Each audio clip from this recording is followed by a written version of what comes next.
à évoquer avec vous les limites qui sont mon interprétation de chaque examen d'imagerie. Évidemment, je ne suis pas le pape, et donc mes paroles ne valent que pour moi. Donc j'ai un conflit d'intérêts quand même, pour tout vous dire. Je suis cardiologue interventionnel et je suis de ceux qui gagnent leur vie en faisant des coronarographies, puisque j'ai une activité libérale, et ça, il faut reconnaître que c'est quand même un conflit d'intérêts. Pour quelle raison ? Eh bien pour cette raison-là. Une coronarographie, lorsque je la réalise, voilà la cotation, je gagne 550 € en faisant un examen de coronarographie. Lorsque je fais un scanner, je gagne 27 €. Ce qui veut dire que pour un examen qui dure 15 minutes, je dois faire 21 scanners, ce qui me prend 5 heures. Donc si on devait parler de la première limite et de trancher entre coronarographie et coroscanner, je crois que le match est terminé et que c'est coronarographie qu'il faut faire, et point. Une autre façon de parler des limites, c'est de dire la coronarographie, c'est quand même une ponction artérielle, le score calcique, alors là pour le coup il n'y a pas de cotation, et le scanner, c'est pas vraiment rentable, ça utilise de l'iode, des rayons, les calcifications ça gêne, la résolution spatiale est nulle, l'accès machine il n'y en a pas, et formation, personne ne sait en faire comme il faut, donc voilà les limites de l'examen. Mais ce que je vous propose, c'est qu'on arrête avec les caricatures et qu'on fasse de la médecine fondée sur les preuves, car c'est ce que nous savons faire le mieux. Et si on regarde la littérature, on voit qu'il y a six notions qui sont indiscutables. C'est que l'activité physique diminue le risque cardiovasculaire de façon très significative. C'est que les athlètes amateurs sont moins bien suivis et souvent plus graves que les athlètes pros. Que le sportif a moins de symptômes et moins d'ischémie que le non-sportif. Et que la présence et l'étendue des plaques d'athérome est directement corrélée aux événements cardiovasculaires. Les plaques non calcifiées sont plus graves, et que le simple fait de voir les plaques, le simple fait de voir l'anatomie coronaire, fait diminuer la mortalité. Ça, c'est Scott Hart qui nous l'a montré en 2015. Et bon, c'est pas de la magie, c'est juste que de voir des plaques, ça permet de prendre en charge mieux les facteurs de risque et d'instaurer un traitement médicamenteux préventif. Donc, on en conclut qu'il est absolument nécessaire de mettre en évidence les plaques d'athérome. Alors, par quel moyen le faire? Quel est le gold standard? Le gold standard, c'est la coronarographie. Sauf dans ce papier de 2000, qui a été publié en 2010, mais qui avait démarré en 2004, 400 000 patients inclus. Et ce qui est très impressionnant, c'est qu'il y a 84% des patients qui allaient à la coronarographie qui avaient déjà un test fonctionnel, ce qui est énorme. On ne trouvait des lésions significatives plus de 50%, je ne parle pas de lésions de plus de 70%, des lésions de plus de 50% que dans un peu plus d'un tiers des cas, et il y avait 40% des patients qui n'avaient absolument aucune lésion. Le papier conclut à 2 tiers des coraux ne montrent pas de lésions significatives, il est donc absolument nécessaire de mieux sélectionner les patients. Alors vous allez me dire, oui, mais ça c'était il y a longtemps, et c'était il y a très loin d'ici. Très bien, rapprochons-nous. Donc 2020 et en France, ça ce sont les données de France PCI, c'est notre activité à nous, actuelle. Dans 27% des cas, les patients qui vont à la coronarographie n'ont pas de test fonctionnel. Dans 15% des cas, le test fonctionnel qu'ils ont est une épreuve d'effort. Or, on sait la valeur de l'épreuve d'effort pour la détection de la coronaropathie. D'ailleurs, c'est sorti des recommandations, mais ça fait 42% des patients qui ont ou rien ou un test d'effort. 25% ont une scintigraphie, 7% seulement un scanner, et puis tout le reste des examens qui peuvent amener jusqu'à la coro. Et vous voyez qu'il y a une répartition très hétérogène en fonction des centres. Une fois qu'on a fait la coro, qu'est-ce qui se passe? Une fois qu'on a fait la coro, on voit dans 34% des cas absence de lésion et dans certains centres, jusqu'à 65% des cas, pas de lésion à la coronarographie. À supposer que la coro soit faite, donc comme on vient de le dire, dans un tiers des cas, aucune lésion. Parmi les patients qui ont des lésions, il y a 27% qui ne nécessitent pas de revascularisation. Et parmi les patients qui nécessitent une revascularisation, il y en a 56% qui n'étaient pas des syndromes coronaires chroniques, c'est-à-dire c'était des phases aiguës ou des syndromes coronaires aigus. Ça, c'était 2020. Rapprochons-nous encore, et c'est les toutes dernières données qui sont les données de France PCI 2022, et ça, c'est la distribution en fonction sur les 5 dernières années des indications de coronarographie, et vous voyez qu'il y a des coronarographies normales, il y a dans les syndromes coronaires aigus jusqu'à 30% de patients qui n'ont pas de lésions coronaires, et pour les patients qui arrivent sur table pour ischémie silencieuse, c'est 40%.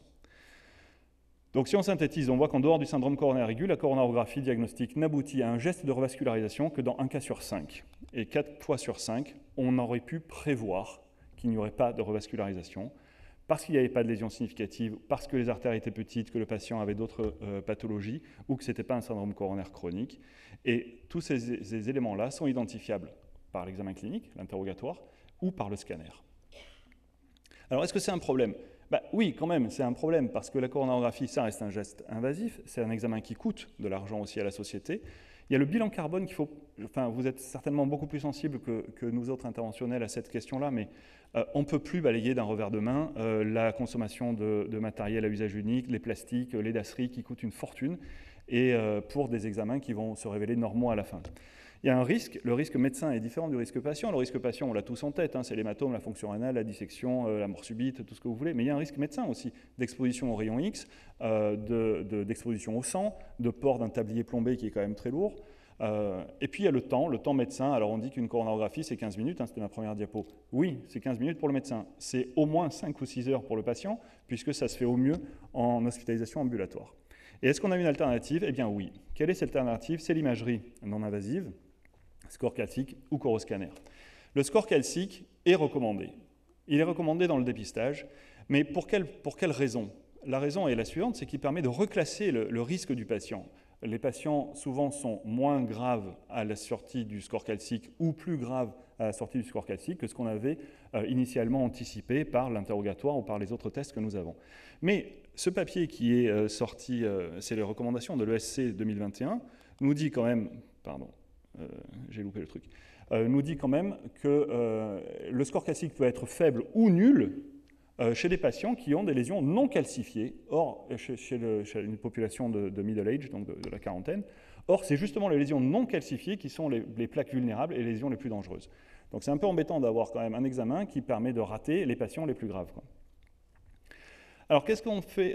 Il y a cette étude, Mark Study, qui est sortie en Circulation 2023, donc qui est très récente, et qui, il y a 6 ans, avait déjà scanné des patients et avait un score calcique, donc, qui va être la baseline, qui est celle-ci. Voilà la distribution du score calcique dans cette population d'athlètes d'âge moyen. Il y a des scores calciques à 0 dans à peu près un patient sur 2, et puis vous voyez évidemment plus on monte dans le score calcique et moins il y a de patients. Et ce qui est intéressant, c'est de voir ce qui s'est passé 6 ans après. Et 6 ans après, on voit que la population des scores calciques à 0, évidemment, a baissé, puisque les gens ont vieilli et ont commencé à développer de l'athérome. Mais la distribution sur les autres valeurs de score est assez hétérogène, mais les scores à plus de 1000 ont été multipliés par 6. Alors c'est vrai, ils n'étaient pas très nombreux au départ, donc c'est facile de multiplier par 6. Donc intéressons-nous non seulement au score calcique, mais à l'évolution du type de plaque. Et là, quand on regarde la baseline, on avait des plaques qui étaient calcifiées, puis des plaques mixtes et des plaques non calcifiées un peu moins. Et lorsqu'on regarde l'évolution en 6 années, on voit que celles qui ont le plus progressé, c'est-à-dire multipliées par 1,6, ce sont les plaques non calcifiées. Les plaques mixtes à 1,3, et puis les plaques calcifiées sont à peu près stables. Donc c'est sur cette catégorie de patients, des plaques non calcifiées, que se passe l'évolution la plus importante. Donc le score calcique, d'après moi, je répète, ça n'engage que moi, est un demi-examen qui donne un demi-résultat. Pourquoi c'est un demi-examen? Parce que c'est quand même un scanner, il y a des rayons, il y a une synchronisation cardiaque, mais c'est vrai qu'il n'y a pas d'iode et qu'il n'y a pas besoin de reconstruction. En revanche, le résultat aussi est un demi-résultat, puisqu'on a simplement une probabilité d'atteinte de la maladie athéromateuse, on n'a pas de résultat anatomique, on ne voit pas les plaques à risque, on ne voit pas les sténoses, et on peut se gourer à la fois par excès et à la fois par défaut. Voici un exemple d'erreur par excès, un patient qui, comme vous le voyez, a 1249 de score calcique, ce qui est élevé, plus de 1000. Et quand on regarde anatomiquement, on voit qu'en effet, il y a une répartition sur ces 3 artères des calcifications. Mais quand on l'injecte et qu'on regarde ce qui se passe à l'intérieur, on voit que les calcifications, elles sont dans la paroi et qu'elles ne créent pas d'obstruction coronaire. Donc ce patient n'a pas de sténose. Lui, vous lui faites une coronarographie, vous ne voyez pas de sténose. Donc ce patient, on l'aurait classé à très haut risque, alors qu'en réalité, il n'a pas de sténose et il n'aura pas d'ischémie, ce patient. Mais peut-être que ça, c'est plus grave encore, ce sont les erreurs par défaut. 80 ans, sportif, asymptomatique. Il a une calcification minime sur l'IVA, qui est ici. Mais regardez en aval ce qui se passe. Il y a une lésion subocclusive. Ce patient, d'après la classification CADRATS 2, il serait classé CADRATS 4A, c'est-à-dire lésion significative sur une artère, et HRP pour High Risk Plaque, parce qu'il a une plaque ici qui présente une hypodensité et un remodelage positif. Donc ça met ce patient à très haut risque de rupture de cette plaque. Ce n'est pas uniquement l'ischémie, c'est aussi le risque de rupture et donc d'infarctus aigu. Donc évidemment, ce patient a eu une coronarographie, voici la lésion, vue en coronarographie, c'est strictement la même. Au passage, la calcification, on ne la voit pas. Ça, c'est une analyse de la plaque en scanner, d'après les images que j'avais faites au départ, et qui confirme en effet qu'il y a une petite calcification ici, qui est en jaune. Et après, l'essentiel de la plaque est dominé par cette partie rouge, la partie rouge étant de la plaque à faible densité, c'est-à-dire de la graisse en réalité. Et donc, voilà pourquoi est-ce que ce patient a un risque de rupture sur cette plaque qui est extrêmement importante. Et lorsque l'on fait son analyse de risque absolu d'événement cardiaque, alors bien sûr qu'il a 80 ans, donc bien sûr que ce risque va être élevé, mais il est majoré par la présence d'une inflammation au niveau de cette artère-là, au niveau de cette lésion-là, qui met ce patient à risque d'événements aigus mortels.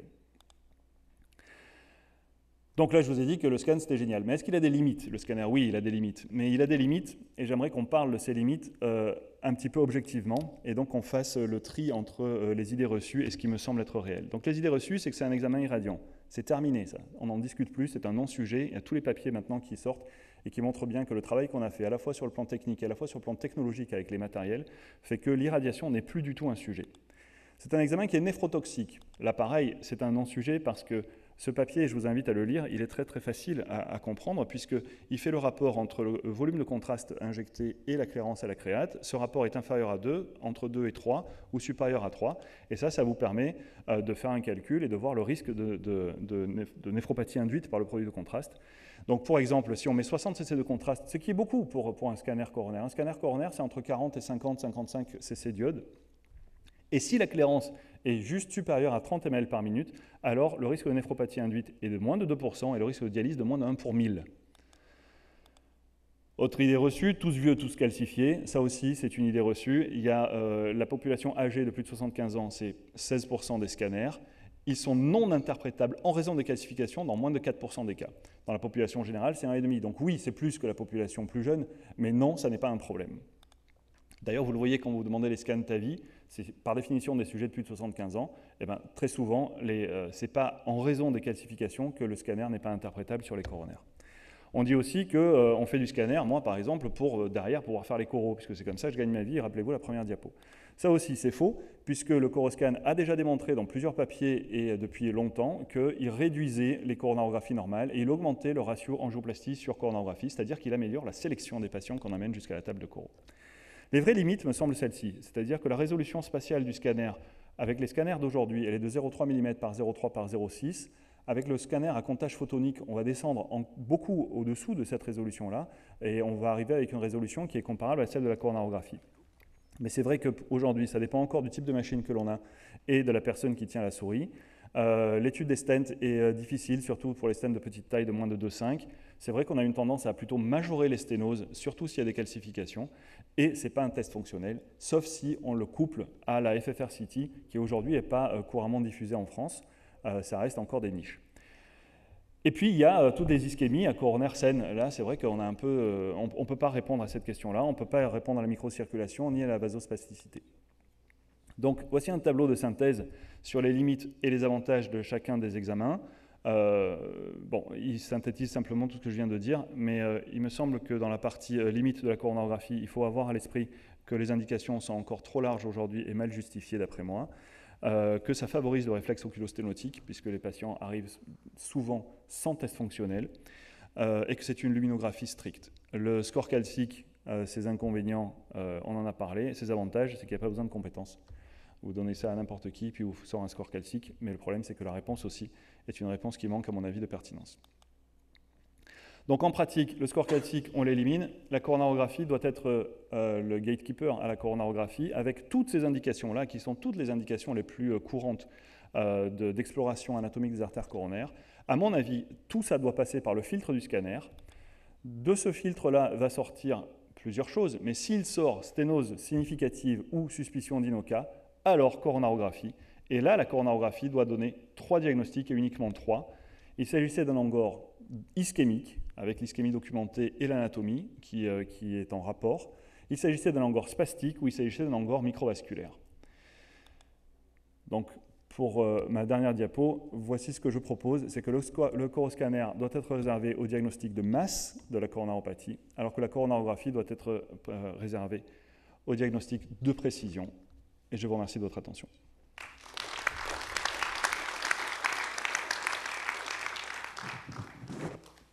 Alors, je m'empresse de rassurer l'auditoire. Gilbert était coincé avec sa voiture. Il a eu un problème. Gilbert Habib, qui devait modérer cette session, il s'excuse, évidemment. Il est sincèrement désolé de ne pas pouvoir partager ce moment avec nous. Donc, si vous avez des questions, on a un petit peu de temps pour quelques questions. Bon, moi, je vais en profiter. Donc, le message, c'est plutôt pas trop de score calcique chez nos sportifs C'est mon point de vue, hein. Évidemment, il peut être discuté. Et je répète, mon point de vue n'est pas en rapport immédiat avec les recommandations. Les recommandations disent score calcique. Moi, je dis que non. Mais après, il y a tout un panel d'experts versus un mec qui, qui donne son opinion. Mais vous m'avez invité pour que je vous dise ce que j'en pense.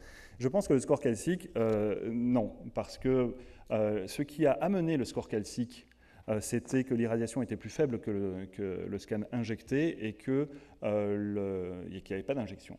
Aujourd'hui, l'irradiation, comme on l'a dit, n'est plus un problème. Donc, entre un score calcique et un scanner injecté, le delta d'irradiation est assez faible. Ce que je trouve débile, c'est de faire les deux. Mais, donc, l'irradiation seule n'explique pas le fait qu'on se prive d'une information. Et l'injection d'iode, même chose. Alors pourquoi, alors que le patient est sur la table, alors qu'on a les outils, alors qu'on a la compétence, alors qu'on a le temps, alors que le rendez-vous est pris, pourquoi est-ce qu'on se priverait de mettre en évidence des lésions non calcifiées, qui sont les lésions les plus à risque, qui sont celles qui vont mettre en danger la vie du patient, plutôt que de se satisfaire uniquement d'une probabilité statistique que le patient pourrait ou non être coronarien, il faut augmenter son insuline ou pas augmenter son insuline, etc. Et souvent, d'ailleurs, un score calcique élevé, derrière, quoi qu'il en soit, va déboucher sur une exploration injectée. Donc voilà pourquoi il me semble que le score calcique n'a pas d'intérêt. Mais je suis un peu peut-être binaire, et je suis prêt à ce qu'on en discute, mais mon point de vue, c'est celui-ci. Non, on en reparlera tout à l'heure. Pour ma présentation, tu n'es pas le seul à avoir cette opinion, rassure-toi, et même de l'autre côté des États-Unis. Alors, il y a deux questions, allez-y. Oui. Juste dans l'ordre des choses et pour revenir sur le sport, quelqu'un de 55 ans avec plein de facteurs de risque asymptomatique, on veut savoir s'il a un problème ou pas au coronaire. Est-ce qu'on va directement au coroscanner? Est-ce que c'est l'examen de première intention ou est-ce qu'on passe par le test d'ischémie avant? Alors, je vais prendre à ta place parce que ça sera principalement des points abordés par ma présentation. Je donnerai des éléments de réponse, hein, je n'ai pas la science infuse non plus. Mais c'est une excellente question, merci. Docteur Athaïs de Belgique, j'ai comme biais d'être cardiologue interventionnel et structurel comme vous, donc je reviens sur, notamment dans le TAVI. Je pense que le coroscanner, parce que j'ai travaillé aussi un peu au Canada où parfois c'était fait, je pense qu'il ne faut pas dire que c'est pour les patients TAVI, mais ça dépend du patient. La dame de 75 ans qui a juste un peu d'hypertension et qui n'a jamais fumé, pourquoi pas, mais le patient avec des facteurs de risque cardiovasculaire qui a fumé, là on sait qu'on risque d'avoir des calcifications qui sont majeures. Nous, l'attitude de nos radiologues, même quand on leur envoie pour des coroscanners, c'est qu'ils regardent, ils font le score calcique avant, et donc il y a le score, mais il y a aussi la quantité. S'il sait qu'il va avoir des artefacts de blooming majeurs, là il ne va même pas injecter les coronaires et il va référer le patient à la coro. Donc je pense qu'il ne faut pas juste tenir compte du score calcique, mais la répartition aussi des charges du bulk calcium et du profil de patient. On ne va pas faire des scanners pré-TAVI avant ou pas. Et donc ça, je pense que c'est un point à prendre en compte, et aussi que ça va changer, comme vous le dites, avec l'évolution du scanner, parce qu'il y a les photon counting scanners maintenant, comme ils font à Aalst, etc., où là, on sait voir à l'intérieur du stent, vraiment, on sait voir, même quand il y a des calcifications bulky majeures, et donc ça dépend aussi de l'expertise et de la technique d'imagerie dont on dispose dans son centre. Je ne partage pas tout à fait ce point de vue-là. Je suis d'accord que c'est ce qui se passe.